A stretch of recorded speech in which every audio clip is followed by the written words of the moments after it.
Monsieur Pratt souhaite intervenir. Je vous remercie, Monsieur le maire. Nous nous faisons ce soir les porte-voix des 81% de familles sondées par le collectif Cantine CSH, composé de représentants de parents d'élèves indépendants et issus des fédérations ALPEC, la PEP et la FCPE, et se disant contre le rétablissement des délais d'inscription aux accueils périscolaires, de loisirs et de restauration. Nous le faisons car nous défendions déjà la suppression des délais d'inscription pendant la dernière campagne municipale. À cette période, en effet, le sujet était régulièrement au cœur des échanges avec les familles car il représentait une réelle préoccupation pour ces dernières. Vous n'êtes bien sûr pas sans savoir de quoi il en retourne puisque vous faisiez passer, un mois avant l'élection municipale de mars 2020, en fin de campagne, je le précise, lors du conseil de février 2020, l'assouplissement des modalités d'inscription aux accueils pour la rentrée scolaire 2020-2021. Vous supprimiez alors les délais de réservation aux accueils et proposiez de facturer les familles à la présence réelle de leurs enfants aux différentes activités. En somme, vous n'appliquiez plus de pénalité pour la présence d'enfants pris en charge en dernière minute, ni pour les enfants n'étant pas présents malgré leur inscription. L'assouplissement aura donc été de courte durée, précisément le temps de l'année scolaire 2020-2021. Mais il aura eu au moins deux vertus. La première de répondre à un réel besoin de service pour les familles. La seconde de vous permettre d'ajuster une stratégie le temps de l'expérimentation.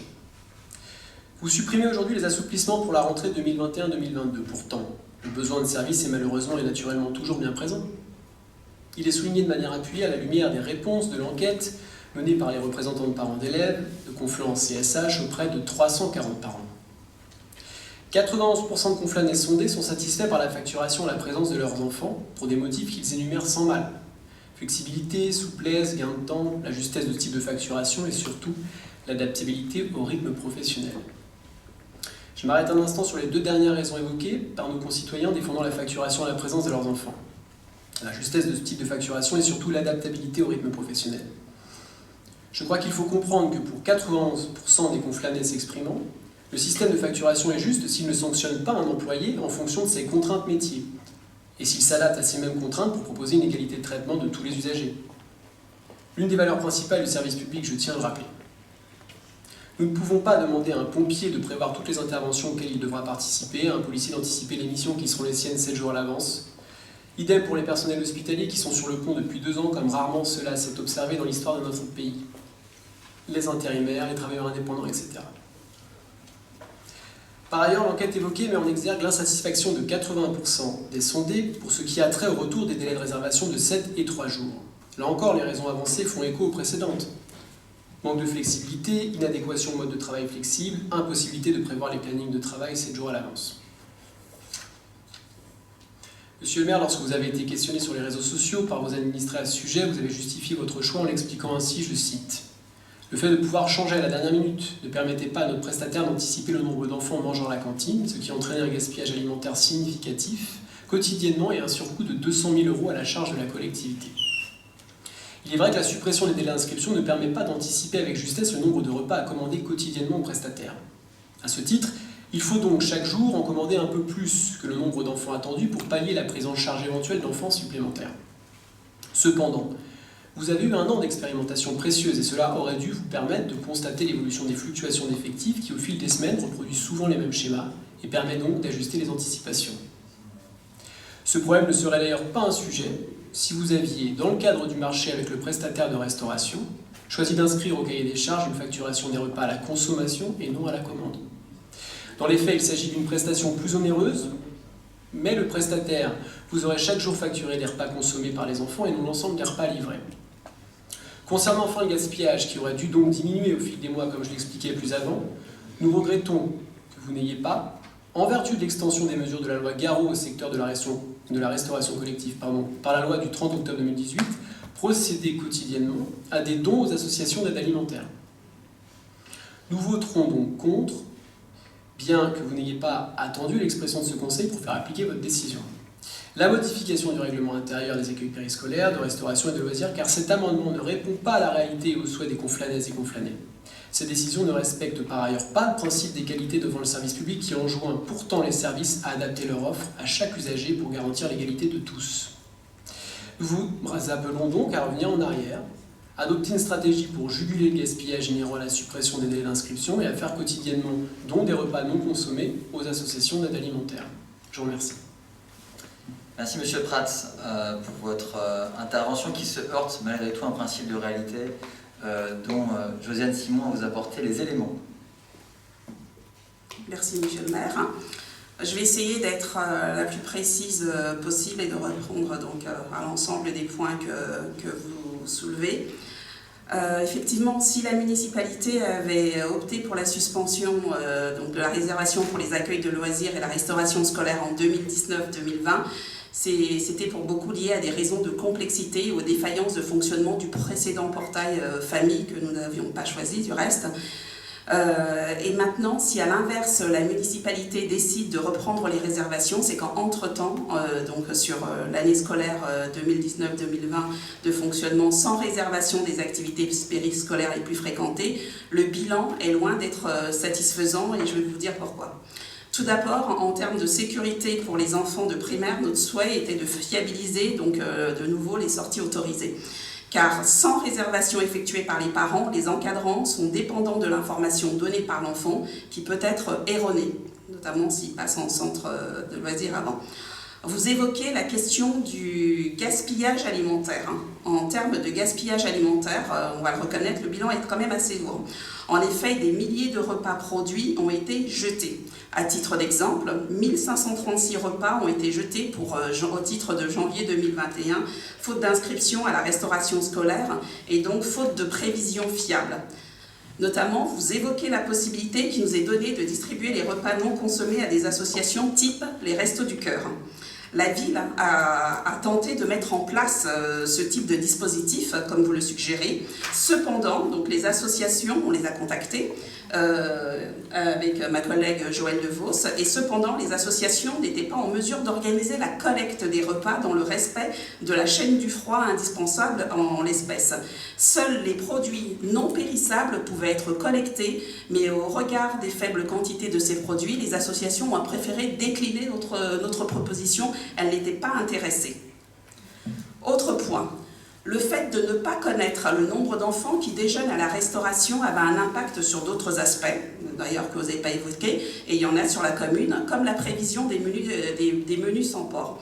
Le protocole sanitaire dans la restauration scolaire imposait aussi d'organiser les réfectoires par table pour les enfants d'une même classe. Ça sous-entend connaître les effectifs. Or, le respect de cette mesure, qui va probablement se poursuivre, et d'ailleurs qui se poursuit, est difficile à mettre en œuvre dans la mesure où le nombre d'enfants n'est connu que peu de temps avant les repas. Enfin, pour l'ensemble des activités périscolaires, cela a posé des difficultés aux enseignants. Là, on a eu ces remontées-là. Il n'y a pas que le sondage des parents, mais nous, on a aussi été voir du côté des enseignants pour pointer la présence de l'enfant, alors que dans un même temps, l'encadrement était complexifié par les mesures imposées par Vigipirate. Sur le personnel municipal, comment cela se traduit? Ça se traduit par l'impossibilité d'optimiser le nombre d'encadrants nécessaires à l'accueil des enfants présents. Plus concrètement encore, l'ensemble de ces sujets ont eu un impact sur les budgets de la ville, avec une perte de recettes de l'ordre de 200 000 €, que l'adjoint aux finances a pu apprécier. Comparaison effectuée entre les mois pleins avec des réservations 2019 et ceux de 2020 sans réservation. Cette estimation est un plancher et il était important de corriger ces écarts. Enfin, pour finir, des familles se sont plaintes de ne pas avoir été informées, donc là on va être très très précis. Il n'est pas exact de dire que les familles conflanaises ont été informées le 23 août dernier par SMS de la mise en place, par exemple, de nouvelles modalités de réservation aux activités périscolaires. Il faut savoir que j'ai rencontré donc les parents le 21 avril dernier et que lors de cette réunion, les mêmes parents que vous évoquez, les représentants, ont une présentation à la fois du nouveau portail citoyen qui réclamait et ont eu une communication du retour de système de réservation en présence des services, dont la DGA ici présente. Ils ont aussi déterminé avec nous un planning de communication qui, je le rappelle, a été le suivant. Le 20 mai, envoi de SMS, donc 5000 SMS auprès des familles. Il y a eu un dossier dans le VAC du mois de mai. Il y a eu la reprise de ces mêmes informations sur les réseaux sociaux et sur le site internet de la ville. Il y a eu une information faite sur la totalité de l'ensemble des conseils d'école de l'année scolaire 2020-2021.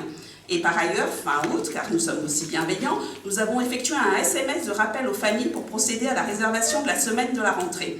Il est par conséquent difficile d'entendre que les informations aux familles aussi aient été tardives.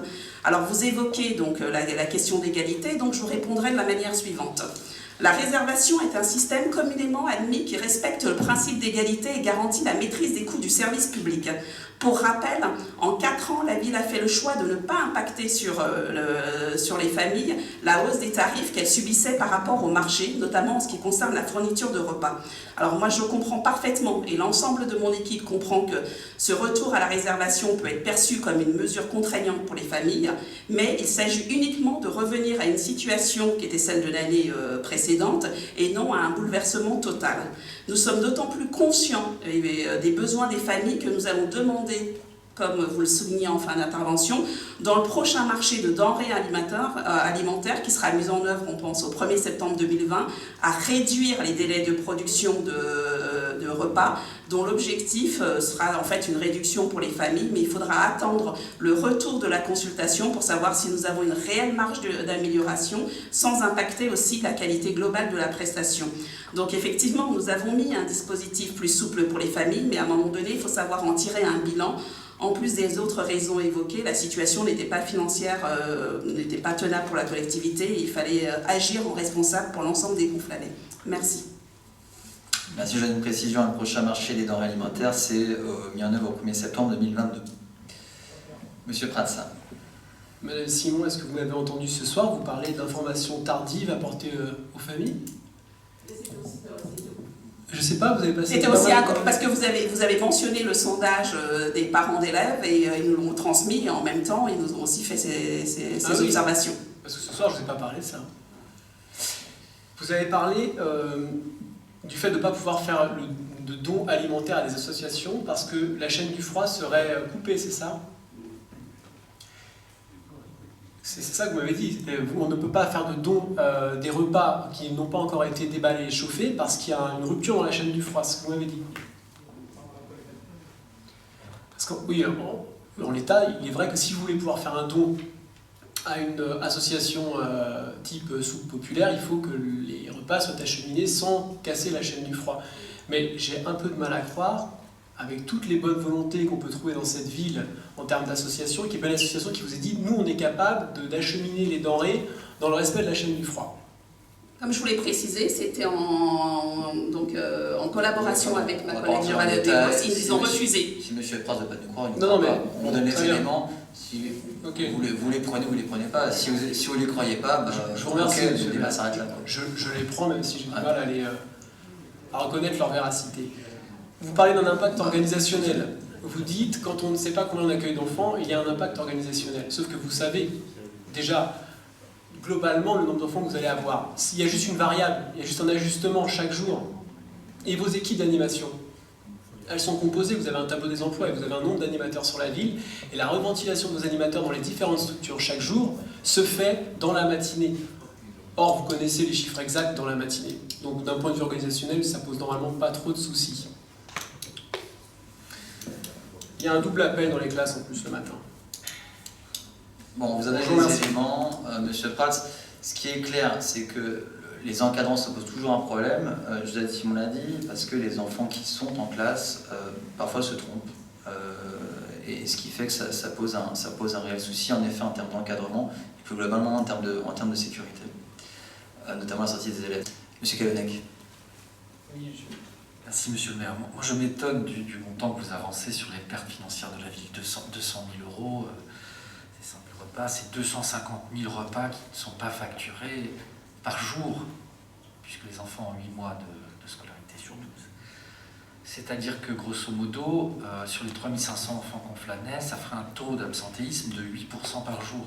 Moi j'ai beaucoup de peine à croire ces chiffres, excusez-moi.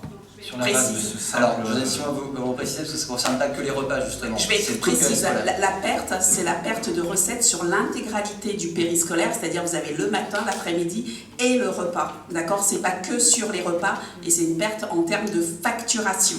Voilà, c'est sur l'intégralité. C'est-à-dire que c'est à la fois la cantine, mais c'est aussi l'accueil périscolaire, du matin et du soir. D'accord. Quand bien même on diviserait... on prendrait l'ensemble du coût de la scolarité, ça fait quand même un nombre d'enfants journaliers incroyable. On peut peut-être quand même s'interroger sur la gestion prévisionnelle des effectifs, parce que les restaurateurs aussi, ils sont tous les jours confrontés à ce genre de dilemme.